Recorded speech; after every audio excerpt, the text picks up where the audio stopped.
tita. Huwag ka mag-alala, nahanap ko na si Raymond. Thank God. I was so worried. Ngayon lang nagkaganyan yung batang yan eh. Dahil dyan sa pesting Charlie na yan. Alam mo, kahit kailan, laging gulo at pasakit ang dala niya sa buhay namin eh. Parang sumpa. Don't you worry, tita. Huwag ka na mag-stress. Ako nakapahala kay Raymond. Aalagaan ko siya.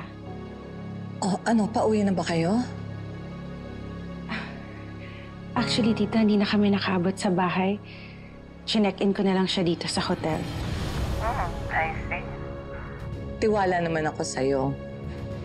I'll be happy pa nga kung kayong magkatuluyan ni Raymond sa bandang huli. Huwag kang mag-alala, tita. Handa ako ibigay ang lahat para kay Raymond. Well, do what you must. You have my blessing. Thank you, tita.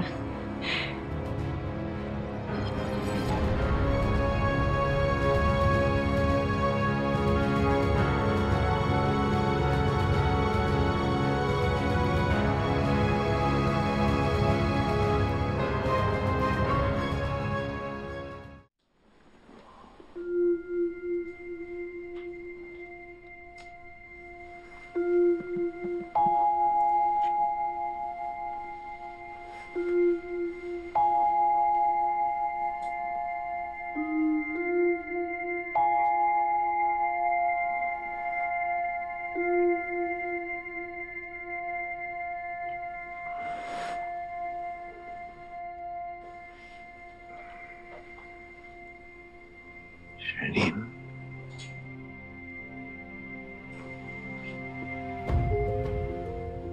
Divina? Raymond.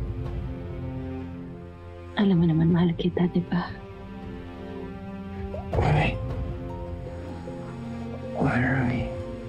Huwag ka mag-alala. Tutulungan kita. Mahal ko asawa ko. Shhh.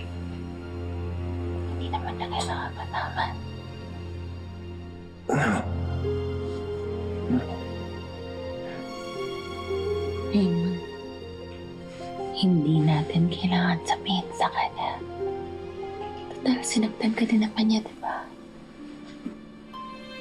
Deserve mong mahalin, Raymond. At gagawin ko ang lahat